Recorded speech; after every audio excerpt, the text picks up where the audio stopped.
Much excitement and speculation has greeted the departure of Klaus Schwab as CEO of the World Economic Forum, the organisation he founded in 1971.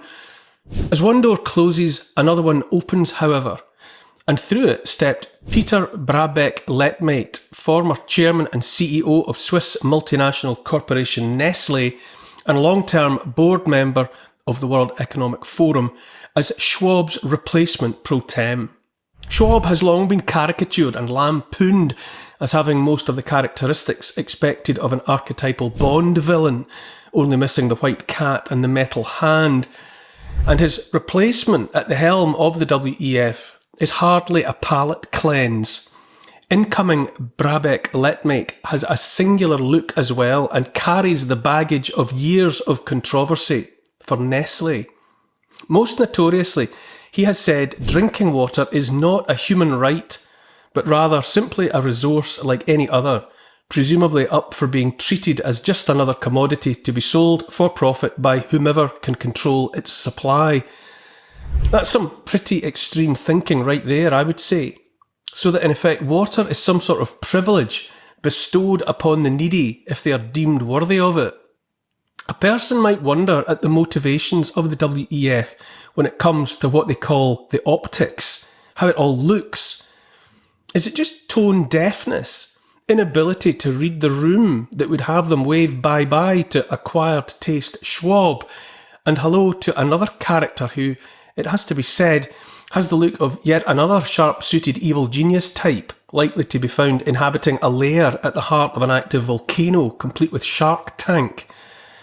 To put it mildly, the appointment of a second Teutonic Knight straight from central casting appears to be deliberately and consciously to reinforce the image of a cold-blooded, heartless, elitist, anti-human organisation committed always and only to putting corporate needs ahead of those of ordinary citizens. Taking the mickey out of successive WEF chairmen might be distracting fun, but to me what matters much more is keeping an eye at all times on the undeniably sinister nature of the WEF in its entirety. For me, the WEF is the embodiment, the beating heart of the darkness of the globalist movement. The Club of Rome, the Bilderberg Group, the WHO, the UN and the EU are equally to be loathed and feared, I say, but the WEF, specifically its shop window gathering of the billionaires at Davos in Switzerland, is where the anti-humanists most shamelessly, indeed proudly, display their contempt for humankind. There, after all, is the font of the mantra about how us slaves should be looking forward to owning nothing and being happy. That our rights, needs and wants as human beings are evidently past their sell-by date in the eyes of Davos man and woman is plain to see all around us, is audible in the mood music piped into our lives. The attitudes of the anti-humanists are breathtaking and not limited to the WEF. This week in the UK, we read about plans to blow millions of our pounds on dim-witted plans to dim the light of the sun, a psychopathic bid to stop what we are told is runaway climate change. I say the climate crisis is a hoax, and hey, that's just my opinion, but I do wonder why so much money is being spent smothering the landscape with solar panels if the parallel plan is to diminish the energy available from the sun, that which those panels are supposedly set in place to harvest. Does that make sense to anyone? Anyone? Is that joined up thinking or just evidence that the powers that be have no regard whatever for the well-being of the planet and anything or anyone living here and are simply at it in a bid to make life unlivable for the proles? What could be more quintessentially anti-human than a bid to diminish the very source of life, to power down the power of solar in a solar system, indeed to usher in nothing less than a new dark age? But I digress. Back at the World Economic Forum, Klaus Schwab, protege as he was of Henry Kissinger, the late US diplomat to whom was often attributed the infamous line about the potential of controlling the world and its people via control of food and energy, Prize pupil Schwab was always promoting on his own account what he called stakeholder capitalism.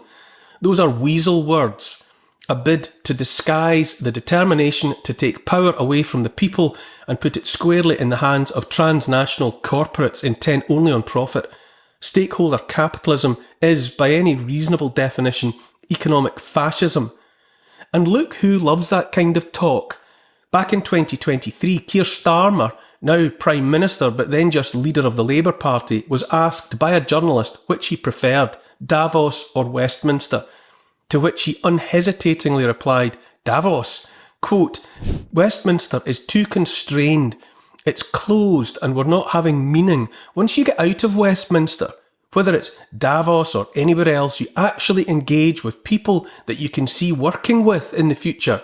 Westminster is just a tribal shouting place. So there you have it. Starmer's fantasy, one of them anyway, is to cast off the constraints of a place where his ilk are answerable to we the people, in favour of fawning at the feet of the billionaires he'd prefer to work with, by which he really means work for. The WEF and Davos are candle flames for moths like Starmer.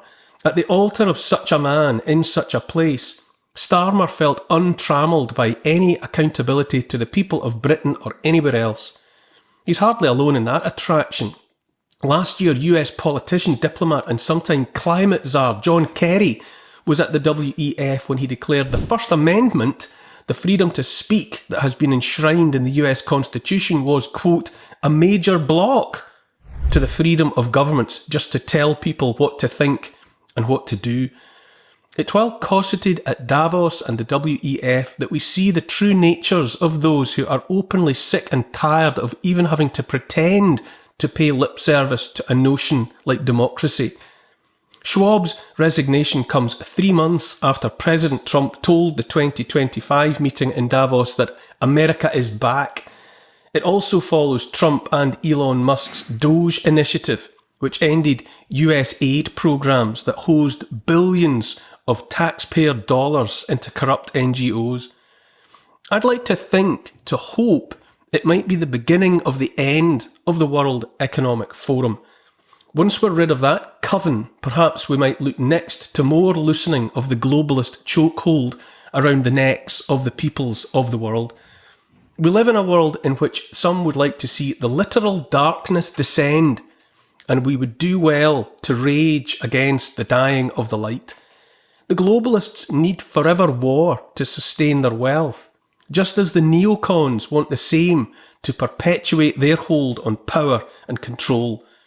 Instead of just mimicking the accents and mocking the appearance of the stuffed-shut puppets placed at the helm of the WEF, we should endeavour to stand in the way of all those who by word and deed demonstrate that they hold the mass of the world's population in a position lower than that of the bugs the likes of Schwab would have us eat. The anti-humanists must be faced up to and stopped. I say again, there are real-world plans afoot even to block out the sun, to control the arable land and so the food supply, to control the energy, to reduce the population, and real-world plans for an all-engulfing war in what is supposed to be the Holy Land. The alternative to making a stand in the face of the globalists, as well as in the face of the neocons, doesn't bear thinking about. As the poet W.B. Yeats foresaw, the darkness drops again, but now I know that 20 centuries of stony sleep were vexed to nightmare by a rocking cradle. And what rough beast, its hour come round at last, slouches towards Bethlehem to be born?